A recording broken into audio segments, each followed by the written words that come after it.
Bonjour, bienvenue dans la série sur les échecs. Alors, nous allons maintenant voir les possibilités du fou. Alors, c'est la deuxième figure du jeu qui est à peu près équivalente au cavalier en termes de valeur numérique, et le fou a une toute autre marche. Du fait de sa longue portée, le fou dans son action se rapproche plutôt de la tour. Et à bien des égards, la mise en jeu de ces deux figures cache les mêmes problèmes stratégiques. Pour sa pleine action, le fou a besoin d'une diagonale ouverte. L'efficacité du fou apparaît plus clairement dans l'attaque contre le roc adverse, sur une diagonale ouverte. Alors, on en a déjà vu dans d'autres exemples, nous en verrons encore après dans tout ce qui concerne l'attaque sur le roc. Ici, on va se contenter de cas particulièrement représentatifs de la force du fou.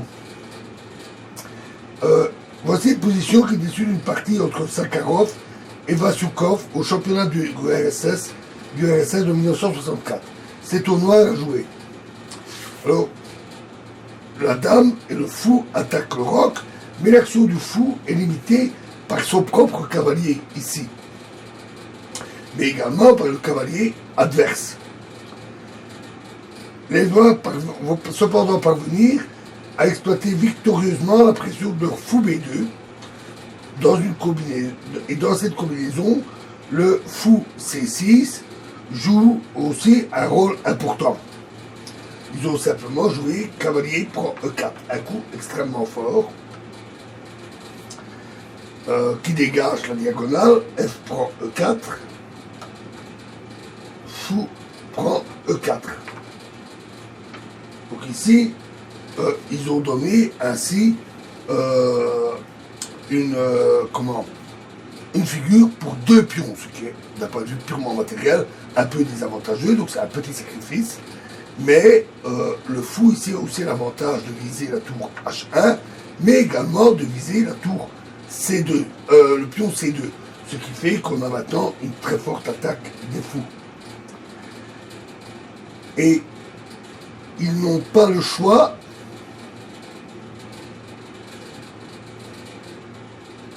donc tour HE1, on va d'abord jouer ça, tour HE1, donc évidemment la tour est attaquée. Et maintenant, tour prend C2, échec. À nouveau un très bon coup. Et les blancs vont devoir sacrifier la dame. Parce que, en effet, cavalier prend C2, et échoue sur dame prend B2, mat. Échec et mat, tout simplement. Donc, cette tour ne peut pas être prise.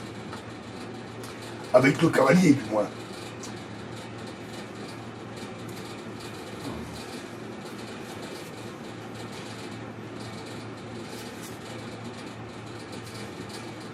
Donc, dame prend tour,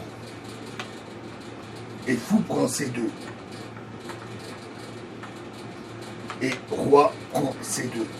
Alors, dans cet échange, les blancs, en échange de la dame, ont quand même obtenu, la dame et deux pions, les blancs ont quand même obtenu une tour et deux pièces légères, ce qui n'est pas totalement désavantageux. Mais les noirs vont maintenant renforcer leur attaque, et le fou G7 ici va continuer à jouer un rôle très important.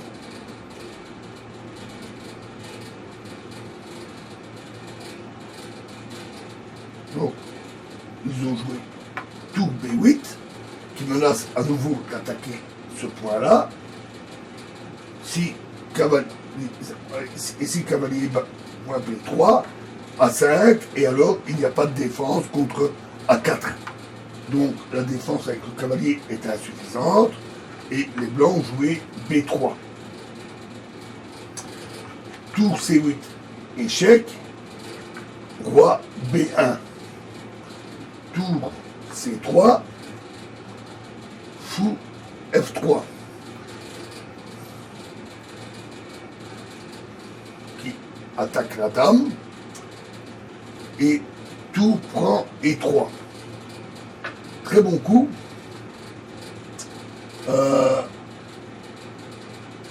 Pardon, tout prend E3. On va y venir, ouais. Et dame B4. Et alors ce coup menace tout prend E3. Et après tout prend E3, fou B4. Avec à nouveau, donc ça menace tout prend B3, E3, tout prend E3, et fou prend D4, avec à nouveau non seulement un tour est attaqué, mais menace en plus le mat.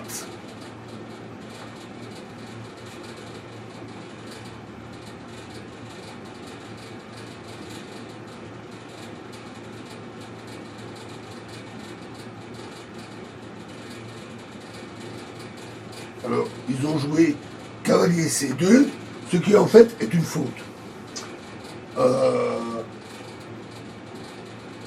Après ce coup-là, les noirs ont simplement joué tout prend C2 et les blancs ont abandonné. Un peu meilleur aurait été fou G1.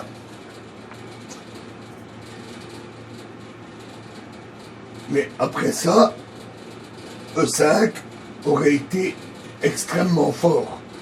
Et si cavalier C6, alors tour prend B3, échec. Sur A prend B3, dame prend B3, échec. Roi A1, dame prend F3.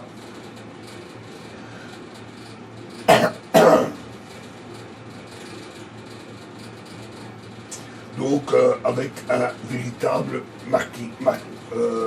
massacre.